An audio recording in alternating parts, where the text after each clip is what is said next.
اب یا تو ببلی جھوٹ بول رہی تھی یا پھر استغاثہ کا گواہ دروغ گوئی پر کمر بستہ تھا۔ ویسے ملزم کی بیوی ببلی کے جھوٹ بولنے کی کوئی وجہ سمجھ میں آتی تھی اور نہ ہی ضرورت دکھائی دیتی تھی۔ تاہم نوید الحسن تو اس بات پر بھی ڈٹا ہوا تھا کہ اس نے وقوعہ کی رات سے پہلے بھی کبھی گندی گلی میں سیٹی کی آواز یا بیہودہ جملے نہیں سنے تھے۔ اگر نوید الحسن کی بات کو سچ مان لیا جاتا تو پھر ببلی جھوٹی ثابت ہوتی تھی، کیونکہ اس کی شکایت پر ہی تو لیاقت مظفر کے خلاف ادھار کھائے بیٹھا تھا۔ ببلی نے لیاقت کو مظفر کی چھیڑ چھاڑ اور نازیبا حرکات کے بارے میں بتایا تھا، جس کے بعد ہی اسے کسی ایسے وکیل کی ضرورت محسوس ہوئی جو اس کی مرضی کے مطابق مظفر کو رنگے ہاتھوں پکڑ لے۔ اس سلسلے میں سب سے پہلے اس نے مجھے ہی گھیرنے کی کوشش کی تھی۔ میں نے کٹہرے میں کھڑے گواہ کو گھسنے کا عمل جاری رکھا اور کہا، ٹھیک ہے، آپ نے وقوعہ کی رات گندی گلی میں سیٹی کی آواز سنی اور نہ ہی کوئی بیہودہ جملہ آپ کی سماعت تک رسائی حاصل کرنے میں کامیاب ہوا۔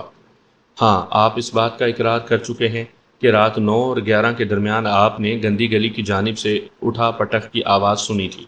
ذرا سوچ سمجھ اور یاد کر کے بتائیں، اس کے علاوہ بھی آپ نے کوئی مخصوص آواز سنی؟ میرا مطلب ہے اٹھا پٹک سے تھوڑی پہلے یا بعد؟ وہ چند لمحے خاموش رہ کر کچھ سوچتا رہا، پھر چونکے ہوئے لہجے میں گویا ہوا، میرا خیال ہے میں نے کسی موٹر سائیکل کے گزرنے کی آواز سنی تھی۔ خیال ہے یا یقین؟ میں نے چبھتے ہوئے لہجے میں سوال کیا۔ یقین اس لیے نہیں کہہ سکتا کہ ممکن ہے وہ موٹر سائیکل گندی گلی کے بجائے برابر کی سڑک پر سے گزری ہو۔ ویسے بھی گندی گلی میں موٹر سائیکل کا کیا کام؟ میں نے ایک ایک لفظ پر زور دیتے ہوئے کہا، زیر سماعت کیس کے مطابق اس گندی گلی میں جو کچھ پیش آ چکا ہے وہ سب غیر متعلق ہی ہے۔ آپ صرف اتنا بتائیں کہ وہ موٹر سائیکل کی آواز آپ نے اٹھا پٹک سے پہلے سنی تھی یا بعد میں؟ بعد میں، اس نے پرسوچ انداز میں جواب دیا۔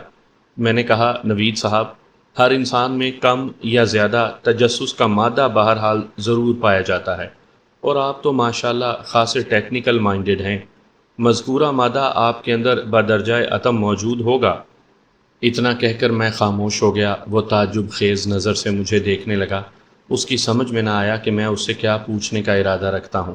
میں نے جرح کے سلسلے کو اختتام کی طرف لاتے ہوئے کہا، نوید صاحب، وقوعہ کی رات آپ نے گندی گلی میں اٹھا پٹک کی آواز سماعت کی، جس کے تھوڑی دیر بعد کسی موٹر سائیکل کے گزرنے کی آواز آپ کے کانوں تک پہنچی۔ یہ کوئی معمول کی کارروائی نہیں تھی۔ ممکن نہیں کہ آپ کے اندر تجسس نہ بھڑکا ہو۔ آپ اس سلسلے میں کیا کہتے ہیں؟ میں بری طرح چونک اٹھا تھا، گواہ نے جواب دیا۔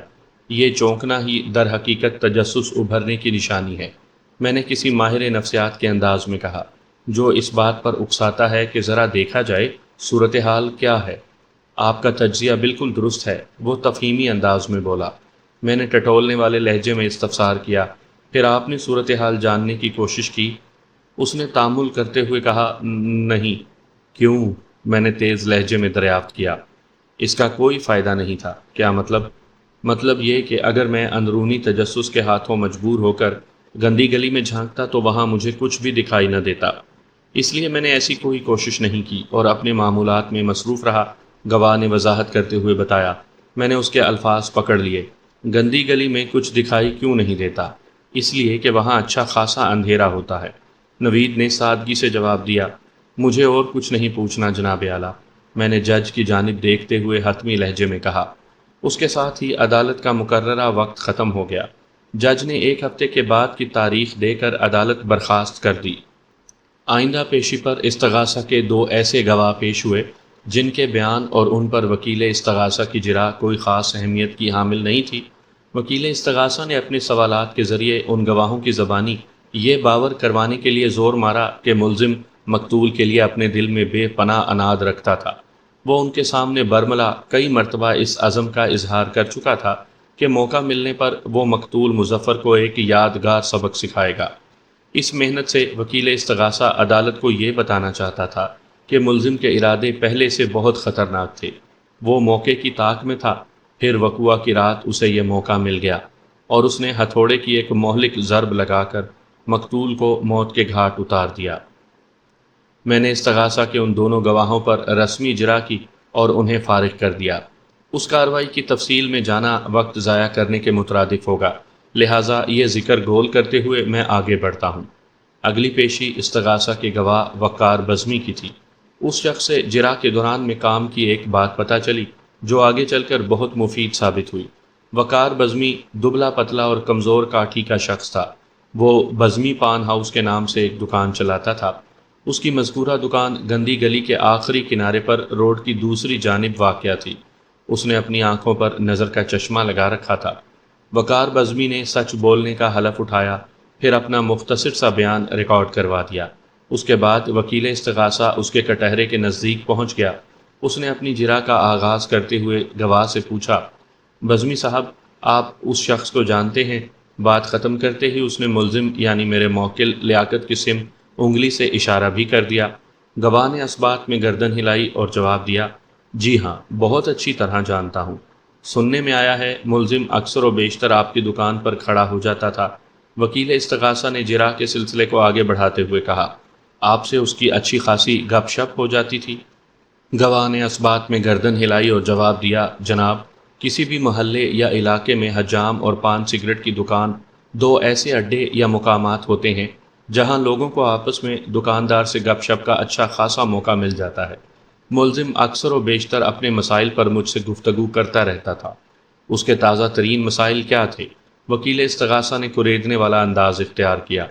گواہ نے جواب دیا، پچھلے دنوں، میرا مطلب ہے جب مظفر کے قتل والا واقعہ پیش نہیں آیا تھا تو ملزم اس کی وجہ سے بہت پریشان تھا۔ اس کا خیال تھا مقتول اس کی نوجوان اور خوبصورت بیوی پر بری نظر رکھتا تھا اور یہ مقتول کو کوئی ناقابل فراموش سبق سکھانا چاہتا تھا۔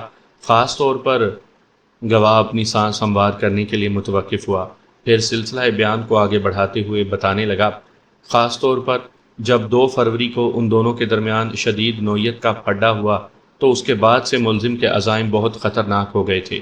وہ ہر وقت مقتول سے بھیانک انتقام لینے کی باتیں کرتا رہتا تھا۔ سیانے کہتے ہیں انسان کو سب سے زیادہ نقصان اس کی زبان سے پہنچتا ہے، اس لیے بولنے والے کو اس عضو کو بہت سوچ سمجھ اور تول کر استعمال کرنا چاہیے۔ سیانوں نے جو کچھ بھی فرمایا ہے وہ برسوں کے تجربات کا نچوڑ ہے۔ میں جانتا ہوں، لیاقت نے مظفر کی کھلی غنڈہ گردی اور ببلی سے چھیڑ چھاڑ کے حوالے سے ادھر ادھر بہت سی باتیں کی تھیں جن سے مظفر کے لیے اس کی برہمی اور شدید غصے کا اظہار ہوتا تھا۔ یہی باتیں اب اس کے خلاف استعمال کرنے کی کوشش کی جا رہی تھی۔ یہ عین ممکن تھا دوسرے لوگوں کی طرح اس نے وقار بزمی کے سامنے بھی اپنے غم و غصے کا اظہار کیا ہو۔ بہرحال اس طرح تو ہوتا ہے اس طرح کے کاموں میں۔ وکیل استغاثہ نے گواہ سے سوال کیا، بزمی صاحب، آپ نے معزز عدالت کو بتایا ہے 2 فروری والے واقعہ کے بعد سے ملزم مقتول سے انتقام لینے کی خطرناک باتیں کرنے لگا تھا۔ ذرا سوچ کر بتائیں، کیا آپ نے اس کی باتوں، اس کے عزائم سے یہ بھانپا کہ وہ مقتول کی جان بھی لے سکتا ہے؟ ہاں، محسوس تو ایسا ہی ہوتا تھا، گواہ نے سنجیدہ لہجے میں جواب دیا۔ اس کے ساتھ ہی وکیل استغاثہ نے جرا موقوف کر دی۔ اپنی باری پر میں ملزم کی طرف ایک امید افزا نظر ڈالتے ہوئے گواہ وقار بزمی والے کٹہرے کے قریب پہنچ گیا۔ میں چند لمحات تک گہری نظر سے اس کا جائزہ لیتا رہا، پھر جرا کا آغاز کرتے ہوئے کہا، بزمی صاحب، آپ اپنی دکان پر کون کون سے آئٹمز فروخت کرتے ہیں؟ بنیادی طور پر تو وہ پان سگریٹ کی دکان ہے، گواہ نے متحمل لہجے میں جواب دیا۔ اس کے علاوہ میں نے مختلف قسم کی سویٹس بھی رکھی ہوئی ہیں۔ بزمی صاحب، تھوڑی دیر پہلے آپ نے وکیل استغاثہ کے سوال کے جواب میں دعویٰ کیا ہے کہ آپ ملزم کو بڑی اچھی طرح جانتے ہیں۔ جی ہاں، آپ بالکل ٹھیک کہتے ہیں۔ آپ نے ملزم کو کیسا پایا؟ انتہائی شکی، غصہ ور اور جھگڑالو، وہ بے ساختہ بولا۔ میں نے اسے آڑے ہاتھوں لیا۔ کیا ملزم نے کبھی کسی بھی حوالے سے آپ کی ذات پر شک کیا؟ نہیں۔ کسی بات پر آپ سے غصہ ہوا؟ ایک مرتبہ پھر اس نے نفی میں گردن ہلائی۔ میں نے استفسار کیا، آپ دونوں کے درمیان کبھی ہاتھا پائی یا کسی نوعیت کا جھگڑا ہوا ہو؟ ایسا تو کوئی واقعہ میرے علم میں نہیں، وہ جز بز ہوتے ہوئے بولا۔ پھر میں نے اس کی آنکھوں میں جھانکا۔ تھوڑی دیر پہلے آپ نے میرے ایک سوال کے جواب میں ملزم کے بارے میں جن خیالات کا اظہار کیا ہے وہ سراسر غلط بیانی کے زمرے میں شمار ہوگا۔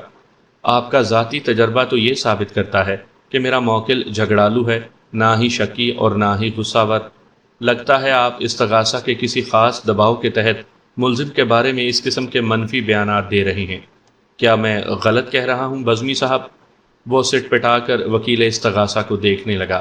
اس کا یہ دیکھنا اس بات کا ثبوت تھا کہ ملزم کے خلاف استغاثہ نے اسے خاص قسم کی بریفنگ دی تھی۔ میں جب بدستور سوالیہ نظر سے اسے گھورتا رہا تو وہ جھنجھلاہٹ آمیز انداز میں بولا، وکیل صاحب جو حقیقت تھی وہ میں نے بتا دی، اب آپ کی جو مرضی آئے اس سے مطلب نکال لیں۔ اس اجازت کا بہت بہت شکریہ بزمی صاحب، میں نے معنی خیز انداز میں کہا، اب اپنی مرضی کے مطالب اخذ کرنے میں مجھے بہت آسانی رہے گی۔ وہ خجل سا ہو کر مجھے دیکھنے لگا۔ میں نے جرح کے سلسلے کو آگے بڑھایا۔ بزمی صاحب، اس کے چہرے پر نگاہ گاڑتے ہوئے میں نے ٹھہرے ہوئے لہجے میں کہا، آپ کا دعویٰ ہے کہ آپ ملزم کو بڑی اچھی طرح جانتے ہیں۔ ازیں علاوہ آپ نے اقرار کیا ہے ملزم اکثر و بیشتر دکان پر کھڑے ہو کر آپ سے گپ شپ کرتا رہتا تھا۔ آپ نے یہ بھی محسوس کر لیا کہ وہ مقتول سے کوئی بھیانک انتقام لینے کا ارادہ بھی رکھتا ہے، اور اب آپ کا خیال ہے کہ ملزم نے مقتول کو موت کے گھاٹ اتار دیا ہے۔ وہ مفرور انداز میں جلدی سے بولا، یہ میرا نہیں استغاثہ کا خیال ہے، اور آپ استغاثہ کے ایک معزز گواہ ہیں۔ وہ میری جرح سے گھبرا کر وکیل استغاثہ کی طرف دیکھنے لگا۔ میں نے پرمعنی انداز میں جج کی جانب دیکھا اور جرح کے سلسلے کو اختتام کی سمت دھکیلتے ہوئے وقار بزمی سے استفسار کیا، بزمی صاحب، تھوڑی دیر پہلے آپ نے معزز عدالت کو بتایا ہے کہ ملزم اکثر و بیشتر آپ کی دکان پر کھڑے ہو کر اپنے حالات کے دکھڑے روتا رہتا تھا۔ ذرا سوچ کر بتائیں، وہ کبھی آپ کی دکان سے کچھ خریدنے بھی آیا تھا؟ اس نے اسباق میں جواب دیا۔ میں نے کہا، میری معلومات کے مطابق ملزم پان کھاتا ہے اور نہ ہی تمباکو نوشی کا عادی ہے۔ پھر وہ کون سے آئٹم کی خریداری کے لیے آپ کی دکان پر آتا تھا؟ نہ صرف آتا تھا بلکہ گھنٹوں وہاں کھڑے ہو کر آپ سے گپ شپ بھی کرتا تھا۔ وہ گڑبڑا گیا۔ کبھی ماچس، کبھی ٹافی چاکلیٹ، کبھی سونف سپاری، کبھی چیونگم اور کبھی چونا کتھا، میں نے اسی انداز میں کہا۔ وہ قدرے شرمندہ ہو کر مجھے دیکھنے لگا۔ میں نے یکدم زاویہ سوالات تبدیل کر دیا اور گواہ کی آنکھوں میں دیکھتے ہوئے کہا، بزمی صاحب، آپ نے ملزم سے اچھی خاصی گپ شپ کر رکھی ہے اور جانتے ہیں کہ ملزم کے دعوے کے مطابق مقتول ایک عرصے تک گندی گلی میں کھڑے ہو کر اس کی بیوی ببلی سے بےہودہ گوئی اور چھیڑ چھاڑ کرتا رہتا تھا۔ استغاثہ مقتول کی اس جسارت سے انکاری ہے۔ آپ استغاثہ کے ایک اہم گواہ ہیں۔ اس سلسلے میں آپ کیا کہیں گے؟ میں بھلا کیا کہہ سکتا ہوں؟ وہ الجھن زدہ انداز میں بولا، آپ بہت کچھ کہہ سکتے ہیں، میں نے اٹل لہجے میں کہا۔ مثلاً؟ وہ ہکلا کر بولا۔ میں نے کہا، میں یہ معلوم کر چکا ہوں آپ کی پان سگریٹ کی دکان رات 12-1 بجے تک کھلی رہتی ہے۔ ایک لمحے کو توقف کر کے میں نے اس کی آنکھوں پر موجود چشمے کی جانب اشارہ کیا اور پوچھا، یہ دور کا چشمہ ہے یا نزدیک کا؟ دور کا، اس نے جواب دیا۔ ویری گڈ، میں نے سراہنے والے انداز میں کہا، حالانکہ ایسی کوئی بات نہیں تھی۔ گواہ کا چشمہ دور کا ہوتا یا نزدیک کا، اس سے کیا فرق پڑتا تھا؟ بہرحال میں نے اپنی بات کو آگے بڑھاتے ہوئے مزید کہا، ملزم کا دعویٰ ہے مقتول رات 8 اور 9 بجے کے درمیان گندی گلی میں پہنچ کر اس کی بیوی سے چھیڑ خانی کرتا تھا۔ میں نے جس گندی گلی کا ذکر کیا ہے وہ آپ کی دکان کے بالکل سامنے پڑتی ہے۔ آپ کی دکان پر تو اکثر و بیشتر لوگ کھڑے گپ شپ کرتے رہتے ہیں۔ میں ایک لمحے کو سانس لینے کے لیے متوقف ہوا، پھر آگے بڑھا، کیا آپ نے یا آپ کی دکان پر کھڑے کسی شخص نے مقتول کو ملزم کی بیوی سے نازیبا حرکات کرتے دیکھا تھا، یا آپ کے کانوں نے گندی گلی کی سمت سے ابھرنے والی کوئی ایسی آواز سنی ہو جس سے یہ نتیجہ اخذ کیا جا سکے کہ کوئی لفنگا مرد کسی شریف عورت کے ساتھ چھیڑ خانی کی کوشش میں مصروف ہے؟ اول تو ایسی کوئی بات تھی ہی نہیں۔ ملزم اپنی بیوی کے سلسلے میں بے حد شکی اور اس نے میرے موکل کے خلاف زبان کھولی ہی تھی کہ پہلے ہی قدم پر میں نے اسے روک دیا۔ آپ سے جو سوال کیا جا رہا ہے صرف اس کا جواب دیں بزمی صاحب، میں نے قدرے تیز لہجے میں کہا۔ ملزم کے شک اور غصے کو میں خود دیکھ لوں گا۔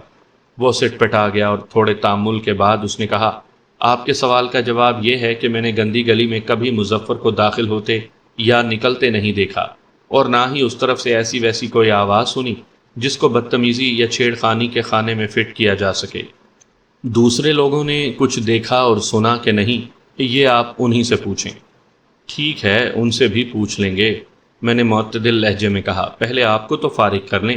پھر میں نے اپنے لہجے میں قدرے سختی بھرتے ہوئے کہا، بزمی صاحب، آپ نے میرے سوال کا تشفی بخش جواب نہیں دیا۔ آپ کس قسم کی تشفی چاہتے ہیں؟ الٹا اس نے مجھ سے سوال کر ڈالا۔ میں نے ٹھہرے ہوئے لہجے میں کہا، بزمی صاحب، آپ نے فرمایا ہے کہ آپ نے کبھی مظفر کو گندی گلی میں داخل ہوتے یا وہاں سے نکلتے نہیں دیکھا۔ جبکہ میں نے پوچھا تھا آیا آپ نے کبھی گندی گلی میں مقتول کو ملزم کی بیوی کے ساتھ چھیڑ چھاڑ کرتے دیکھا تھا؟ اس کا تو سوال ہی پیدا نہیں ہوتا، وہ ٹھوس لہجے میں بولا۔ میں انجان بن گیا۔ کس کا سوال پیدا نہیں ہوتا بزمی صاحب؟ کسی چھیڑ چھاڑ کو دیکھنے کا؟ کیوں جناب؟ اس منظر کو ملاحظہ کرنے میں کیا رکاوٹ ہے؟ ملزم کا دعویٰ ہے مقتول رات کو 8 اور 9 بجے کے درمیان اس کی بیوی کو تنگ کرنے گندی گلی میں آیا کرتا تھا۔ گواہ وقار بزمی سمجھانے والے انداز میں بولا۔ مذکورہ گندی گلی خاصی طویل ہے اور ملزم کا گھر لگ بھگ گلی کے وسط میں واقع ہے۔ رات کی تاریکی میں اتنی دور کسی نوعیت کی نقل و حمل اور نازیبا حرکات کو نوٹ کرنا ممکن نہیں۔ اگر ایسا کوئی واقعہ پیش آیا بھی ہوگا تو میں اس سے واقف نہیں۔ گویا مختصر اور سادہ الفاظ میں آپ یہ کہنا چاہتے ہیں کہ گندی گلی کے نظارے کی راہ میں سب سے بڑی رکاوٹ رات کی تاریکی تھی، میں نے چبھتے ہوئے لہجے میں کہا۔ اس نے اثبات میں سر ہلایا۔ جی ہاں، میں یہی بتانا چاہ رہا ہوں۔ اوکے بزمی صاحب، میں نے معتدل انداز میں کہا، پھر معنی خیز نظر سے جج کی جانب دیکھا۔ جناب اعلیٰ، میں معزز عدالت سے درخواست کروں گا کہ گندی گلی کی تاریکی کو خاص طور پر نوٹ کیا جائے۔ The point is to be noted. جج نے اپنے سامنے پھیلے ہوئے کاغذات پر چند الفاظ گھسیٹنے کے بعد بآواز بلند کہا اور سوالیہ نظر سے میری جانب دیکھنے لگا۔ میں کٹہرے میں کھڑے استغاثہ کے گواہ وقار بزمی کی جانب متوجہ ہو گیا۔ بزمی صاحب، بس آپ سے ایک آخری سوال کرنا ہے، ذرا سوچ سمجھ کر جواب دیجیے گا، کیونکہ غلط جواب آپ کو کسی مصیبت میں بھی گرفتار کر سکتا ہے۔ اس سلسلے میں پہلے سے عدالت میں کچھ ثبوت موجود ہیں۔ وہ متذبذب نظر سے میری جانب دیکھنے لگا۔ میں نے مستحکم لہجے میں کہا، معزز عدالت کے ریکارڈ پر یہ بات آ چکی ہے کہ وقوعہ کی رات کوئی موٹر سائیکل گندی گلی سے نکلتے ہوئے سنی گئی ہے۔ غالب امکان اس بات کا ہے کہ مذکورہ موٹر سائیکل گندی گلی سے نکل کر آپ کی دکان کی طرف سے مین روڈ پر پہنچی تھی۔ یہ ممکن نہیں کہ وہ موٹر سائیکل آپ کی نگاہ میں نہ آئی ہو۔ میں ایک لمحے کے لیے سانس لینے کو متوقف ہوا، پھر سلسلہ کلام کو جاری رکھتے ہوئے کہا، آپ کی دکان کم از کم رات 12 بجے تک کھلی رہتی ہے، جبکہ میں نے جس موٹر سائیکل کا ذکر کیا ہے وہ رات 9 اور 11 کے درمیان کسی وقت گندی گلی سے نکلی تھی۔ آپ اس سلسلے میں کیا کہیں گے بزمی صاحب؟ استغاثہ کے ایک گواہ نوید الحسن نے معزز عدالت کے روبرو اس بات کی تصدیق کی تھی کہ وقوعہ کی رات گندی گلی میں اٹھا پٹخ کی آواز کے بعد ایک موٹر سائیکل کے روانہ ہونے کی آواز بھی سنائی دی تھی۔ وہ اس بات کے لیے پر یقین نہیں تھا کہ موٹر سائیکل گندی گلی سے نکلی تھی یا برابر والی سڑک پر سے گزری تھی۔ بہرحال میں نے اس اشارے کو استعمال کیا اور بہت سے حوصلہ بخش اور مفید نتائج برآمد ہوئے۔ عدالت کے اصول کے مطابق ایک وقت میں صرف ایک گواہ کو ہی شہادت کے لیے پیش کیا جاتا ہے تاکہ کیس کسی بھی طور متاثر نہ ہو۔ نوید الحسن نے مذکورہ موٹر سائیکل کے بارے میں جو بھی بیان دیا، وقار بزمی اس سے واقف نہیں تھا، لہٰذا مجھے اپنا مقصد حاصل کرنے میں آسانی ہو گئی۔ میں سوال پوچھ کر خاموش ہوا تو بزمی کے چہرے پر کچھ اس قسم کے تاثرات نمودار ہوئے جیسے اچانک اسے کوئی اہم بات یاد آ گئی ہو۔ وہ تھر تھراتی ہوئی آواز میں بولا، مجھے یاد آ رہا ہے، میں نے اس رات ایک موٹر سائیکل کو گندی گلی سے نکلتے دیکھا تھا۔ یہ بات اس لیے بھی میرے حافظے سے چپکی رہ گئی کہ گلی سے نکلتے ہی جب وہ موٹر سائیکل مین روڈ پر چڑھی تو بری طرح لہرا گئی تھی۔ ایک ٹھیلے والا اس کا نشانہ بننے سے بال بال بچا تھا۔ یوں محسوس ہوتا تھا جیسے موٹر سائیکل سوار کو کہیں جانے کی جلدی ہو۔ وہ لمحے بھر کو متوقف ہوا، پھر اپنی بات مکمل کرتے ہوئے بولا، میں نے ابھی جس موٹر سائیکل کا ذکر کیا ہے اس پر سوار شخص نے ہیلمٹ پہن رکھا تھا، اس لیے میں اس کا چہرہ نہیں دیکھ سکا۔ وہ مکمل ہڈ والا ایک نیلے رنگ کا ہیلمٹ تھا۔ Thank you my dear witness, میں نے ٹھہرے ہوئے لہجے میں کہا، پھر روئے سخن جج کی جانب موڑ لیا۔ یور آنر، استغاثہ کے گواہان نوید الحسن اور وقار بزمی کے مطابق وقوعہ کی رات مقتول کی موت کے متوقع اوقات کے دوران میں کوئی موٹر سائیکل سوار جائے وقوعہ سے روانہ ہوتے ہوئے پایا گیا۔ حالات و واقعات کی روشنی میں مذکورہ نامعلوم موٹر سائیکل سوار بہت زیادہ اہمیت اختیار کر جاتا ہے۔ میں ایک لمحے کو متوقف ہوا، پھر سلسلہ مدعا جاری رکھتے ہوئے کہا، اگر مذکورہ پر اسرار شخص کا سراغ مل جائے تو اسے عدالت میں حاضر کر کے اس کی زبان سے بہت سی اہم باتیں اگلوائی جا سکتی ہیں۔ مجھے یقین ہے یہ شخص مظفر مرڈر کیس میں ہمارے لیے نہایت معاون ثابت ہو سکتا ہے، لہٰذا میں نے بات ادھوری چھوڑی اور جج کی طرف دیکھتے ہوئے مؤدب لہجے میں کہا، میں معزز عدالت سے استدعا کرتا ہوں کہ استغاثہ کو حکم دیا جائے کہ وہ مذکورہ شخص کو تلاش کر کے عدالت میں حاضر کرنے کا بندوبست کرے تاکہ اس بندوبست اور تلاش کی ضرورت نہیں۔ میری بات پوری ہونے سے پہلے ہی وکیل استغاثہ بول اٹھا، جس موٹر سائیکل سوار کا ذکر کیا جا رہا ہے اس کا نام استغاثہ کے گواہوں کی فہرست میں شامل ہے۔ وہ ایک لمحے کو رکا، پھر ڈرامائی لہجہ اختیار کرتے ہوئے بولا، لگتا ہے میرے فاضل دوست نے استغاثہ کے گواہوں کی فہرست کو غور سے نہیں دیکھا۔ میں نے بے ساختہ استغاثہ کے گواہوں کی فہرست پر نگاہ ڈالی۔ اس فہرست کے مطابق صرف ایک گواہ باقی بچا تھا اور اس کا نام تھا ایوب درانی۔ وکیل استغاثہ کے انداز سے واضح تھا موٹر سائیکل سوار سے اس کی مراد ایوب درانی ہی تھی، تاہم پھر بھی میں نے تصدیق ضروری سمجھی اور براہ راست وکیل استغاثہ کی آنکھوں میں دیکھتے ہوئے استفسار کیا، آپ کا اشارہ ایوب درانی کی طرف ہے میرے فاضل دوست؟ اس نے بڑے فخریہ انداز میں سر کو اثباتی جنبش دی۔ پھر عدالت کا وقت ختم ہو گیا۔ جج نے 15 روز بعد کی تاریخ دے کر عدالت برخاست کرنے کا اعلان کر دیا۔ The court is adjourned۔ میں عدالت کے کمرے سے باہر نکلا تو لیاقت کی بیوی ببلی میرے ہمراہ تھی۔ ہم طویل برآمدے میں باتیں کرتے ہوئے ایک ساتھ چلنے لگے۔ آج وہ خاصی متفکر نظر آتی تھی۔ پوچھنے لگی، وکیل صاحب لیاقت سزا سے بچ جائے گا نا؟ بے شک، وہ باعزت بری ہوگا، میں نے پورے اعتماد لہجے میں کہا۔ میں غیر محسوس طریقے سے کامیابی کے دروازے کے قریب پہنچ چکا ہوں، انشاءاللہ جیت ہماری ہی ہوگی۔ وہ الجھے ہوئے لہجے میں بولی، اب تو اس کیس کو عدالت میں لگے کافی عرصہ ہو گیا ہے، میں لیاقت کی وجہ سے دن رات بہت پریشان رہتی ہوں۔ میں نے کہا، آپ کی پریشانی بہت جلد دور ہونے والی ہے، اور جہاں تک کیس کی عدالت میں لگنے کی بات ہے تو ابھی اس کو چند ماہ گزرے ہیں، شاید آپ کو معلوم نہیں، فوجداری کے مقدمات 2-3 سال تو آسانی سے کھینچ جاتے ہیں۔ میں محسوس کر رہا ہوں اس سے پہلے کبھی عدالت سے آپ کا واسطہ نہیں پڑا، یہ پہلا واسطہ ہے اور اللہ کرے آخری بھی ہو۔ وہ بیزاری سے بولی۔ میں نے تسلی آمیز لہجے میں کہا، اللہ کرے ایسا ہی ہو۔ میں ویسے تو پوری توجہ کے ساتھ ببلی سے گفتگو کر رہا تھا، تاہم غیر محسوس انداز میں میرا دھیان اپنے عقب میں بھی تھا۔ میں واضح طور پر بھانپ چکا تھا کہ چند قدم کا فاصلہ رکھ کر کوئی ہمارے تعاقب میں آ رہا تھا۔ ویسے تو عدالت کے برآمدے میں آنے جانے والوں کی کمی نہیں تھی، لیکن میں نے جس ان دیکھے شخص کا ذکر کیا وہ یقیناً میری کھوج میں تھا۔ میں نے اس سے نمٹنے کا فیصلہ کیا اور یک لخت قدم روک کر پیچھے کو گھوم گیا۔ مذکورہ شخص ٹھٹک کر رکنے پر مجبور ہو گیا۔ وہ امان اللہ تھا۔ مجھے باوثوق ذرائع سے پتہ چلا تھا امان اللہ درِ پردہ رہ کر اس کیس کی پشت پناہی کر رہا تھا۔ وہ اس کیس کے ملزم یعنی میرے موکل لیاقت کو مظفر کے قتل کے الزام میں سزا دلوانے کا خواہاں تھا، اور اس مقصد کے لیے اس نے پولیس کی مٹھی بھی گرم کر رکھی تھی۔ ہماری نظریں ملیں اور آنکھیں چار ہوئیں تو مجھے اس کے چہرے پر خجالت کے آثار نظر آئے۔ میں نے گہری سنجیدگی سے پوچھا، جی امان اللہ صاحب، آپ کو مجھ سے کوئی کام ہے؟ او، تو آپ میرے نام سے واقف ہیں؟ وہ مسافے کے لیے ہاتھ بڑھاتے ہوئے بولا۔ میں نے اخلاق کے تقاضے نبھاتے ہوئے اس کا ہاتھ تھام لیا اور کہا، جناب آپ تو اپنے علاقے کی بڑی جانی پہچانی شخصیت ہیں۔ پھر میں نے بڑے معنی خیز انداز میں اضافہ کیا، نام کیا؟ میں تو آپ کی ایکٹیویٹی وغیرہ سے بھی آگاہ ہوں۔ اس کے چہرے پر ایک رنگ سا آ کر گزر گیا، تاہم سنبھلتے ہوئے معتدل لہجے میں بولا، بیگ صاحب آپ سے مل کر مجھے خوشی ہوئی ہے، آپ بڑے اچھے انداز میں جرا کرتے ہیں۔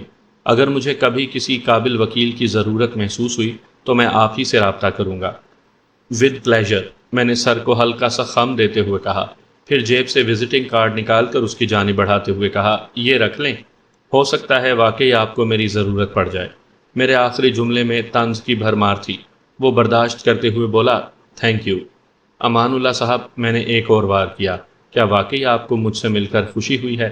ہاں ہاں، وہ گڑبڑا گیا، کیا آپ کو یقین نہیں آ رہا؟ مجھے واقعی یقین نہیں آیا۔ میں نے کوئی کسر چھوڑنا مناسب نہ سمجھا۔ وہ حیرت بھرے لہجے میں پوچھ بیٹھا، اس بے یقینی کا سبب؟ دراصل آپ کا چہرہ زبان کا ساتھ نہیں دے رہا۔